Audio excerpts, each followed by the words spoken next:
Autoridades que poderiam evitar a depredação protegeram intencionalmente os manifestantes, omitiram-se de forma deliberada e premeditada, ou atuaram comissivamente para a consumação das invasões e também depredações. O 8 de janeiro também não foi um movimento ordeiro e pacífico, que degenerou em violência, o tom virulento das convocações, a proibição da participação de crianças e idosos, os planos de sabotagem da infraestrutura e as técnicas utilizadas e o material encontrado com os manifestantes provam que a depredação não foi um acidente de percurso, mas o próprio objeto da mobilização. A proposta não era apenas ocupar, mas depredar. Bolsonaristas radicais agrediram policiais, quebraram vidraças e portas, vandalizaram obras de arte e objetos históricos, picharam monumentos e fachadas, invadiram gabinetes de autoridades, destruíram documentos imobiliários, roubaram armas e objetos de valor, defecaram e urinaram nas sedes dos poderes constituídos. Para os que nele tomavam parte, mentores, executores, instigadores, financiadores, autoridades omissas ou coniventes, o 8 de janeiro foi uma tentativa propositada e premeditada de golpe de Estado.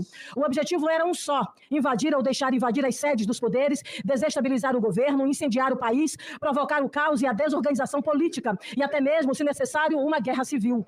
A ideia era viabilizar a decretação de um estado de sítio ou impor um outro instrumento jurídico que produzisse efeitos similares, como a decretação de uma GLO, sob a liderança das Forças Armadas para impedir a instalação de uma suposta ditadura comunista no Brasil. Faltou-lhes, porém, ao bolsonarismo radical o número. Os atos, felizmente, se circunscreveram à Praça dos Três Poderes e a agrupamentos isolados. Limitaram-se a 5 milhares de pessoas capturadas pelo discurso do ódio e pelas teorias conspiratórias de fraude eleitoral. Olá, gente, tudo bem com vocês? Acabou a CPMI dos atos de 8 de janeiro, dos atos golpistas de 8 de janeiro. Uma CPMI que teve tentativa de obstrução cotidianamente, tentativa de impedimento, tentativa de show de humor sem graça, de obstrução por parte de deputados bolsonaristas, demonstrou o que se sabia e se comprovou que se sabia desde o início dela. Que Bolsonaro e parte dos seus ministérios, em especial os militares, foram mentores intelectuais desse ato golpista que queria efetivar um golpe de Estado no Brasil. Bom, para além disso tudo, demonstra-se uma derrota, mais um revés a Bolsonaro e ao bolsonarismo, seja na possibilidade dele ser preso com um andamento de processos, seja também pela sua inegibilidade, que nós ficamos sabendo há alguns meses atrás.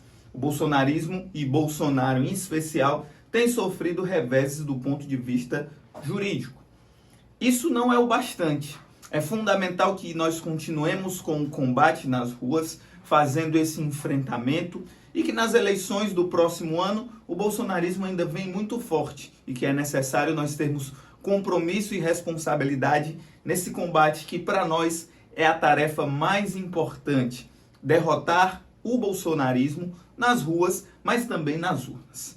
Para além disso tudo, demonstra-se também uma inabilidade de deputados bolsonaristas, em especial o nosso conterrâneo aqui, infelizmente, André Fernandes, que puxou as assinaturas para a abertura da CPMI e que, no final de contas, demonstrou que sua principal liderança, o Bolsonaro, foi mentor intelectual de tudo isso, que não era e não foi de modo algum a ação de infiltrados do MST, nem tampouco prevaricação do governo Lula. Foi, na verdade, uma tentativa tosca, perigosa, fascista em última instância, de tentar quebrar com a já nossa limitada democracia brasileira.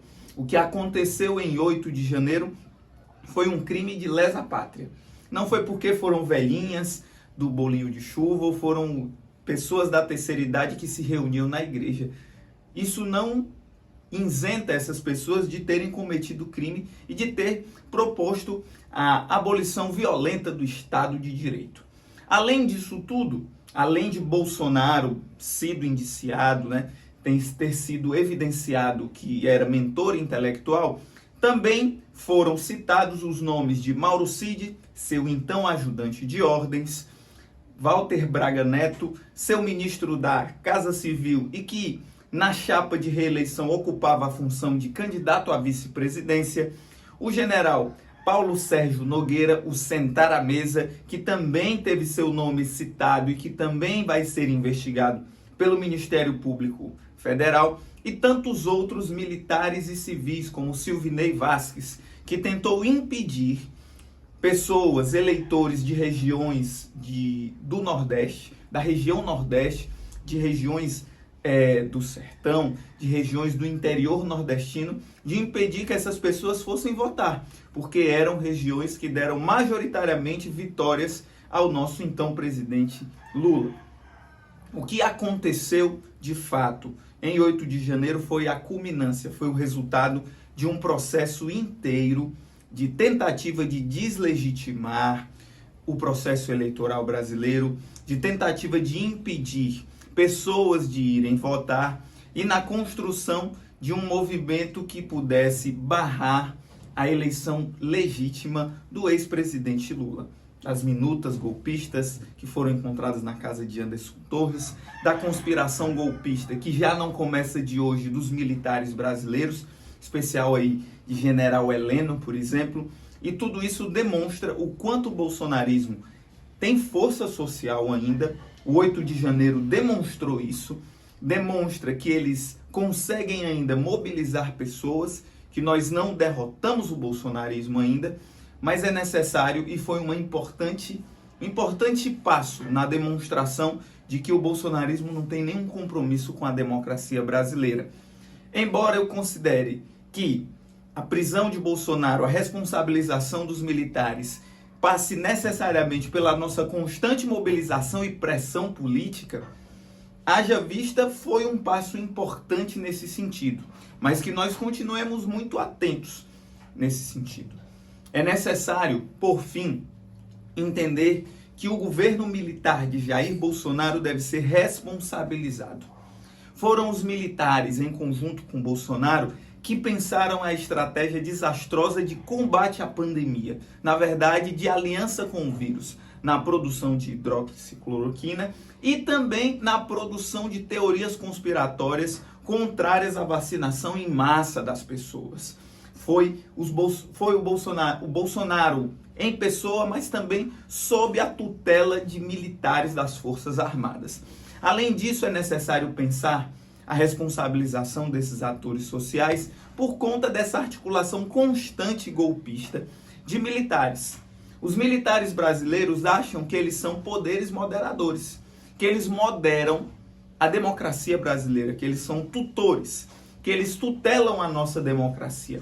É necessária a prisão dessas figuras para dizer e afirmar que a democracia é feita pelos civis e que os militares não devem se envolver com a política. É fundamental fazermos esse embate, esse enfrentamento. E por último, é necessário porque também o Brasil precisa fazer uma prestação de contas com o seu passado. Seja o seu passado mais sombrio, da ditadura civil-militar, dos porões da ditadura, do DOPS, da tortura, que ainda não foi feita efetivamente, porque esses foram formados por aqueles que torturaram tantos. Vale lembrar que Augusto Heleno era ajudante de ordens de Silvio Frota, uma figura que queria dar um golpe dentro do golpe, contra a abertura feita por Geisel e Figueiredo, por exemplo. Vale lembrar isso. Vale lembrar que Bolsonaro participou, era uma figura do Rio Centro, que era um militar de características golpistas desde o início. Vale lembrar tudo isso. Para a gente retomar, prestar contas com o nosso passado, é necessário a gente tomar uma postura enérgica em relação ao presente, ao hoje. Combater o golpismo dos militares hoje é fundamental para a gente caminhar para a construção de uma democracia que nós queremos. Não dá para nós consensuarmos com esses atores políticos. Nós temos uma oportunidade histórica, porque os militares brasileiros, eles acabaram com as condições internas e externas de darem um golpe. Ou seja, tem-se a condição política mais qualificada, fundamental, talvez se a gente perder essa oportunidade, talvez nunca mais tenhamos outras, de rompermos com essa lógica de que os militares tutelam a nossa política, tutelam a nossa democracia, por verdade, por memória e por justiça, sem anistia. Sem anistiar nenhum desses que mataram 700 mil pessoas, a esses que planejaram um golpe de Estado e a aqueles que em 1964 romperam com a democracia brasileira. E que se não fosse por aquele golpe, talvez tivéssemos trilhados outros caminhos que não fossem esses hoje. E que não prestar contas com aquele passado fez também chegarmos neste momento histórico. E não prestarmos conta com isso hoje vai nos fazer tomar e sofrer golpes, talvez no futuro. Então é um momento muito importante para a democracia brasileira, para aqueles que acreditam em mudanças políticas efetivas na nossa sociedade. É isso aí, gente. Se você gostou desse vídeo, não esquece de deixar o seu like, de compartilhar com o máximo de pessoas que você puder. Além do YouTube, eu também estou no Instagram e no TikTok. Os links dos perfis nas duas respectivas redes sociais estão no comentário, na descrição do vídeo. Então é isso aí, gente. Até a próxima. Saudações. Venceremos.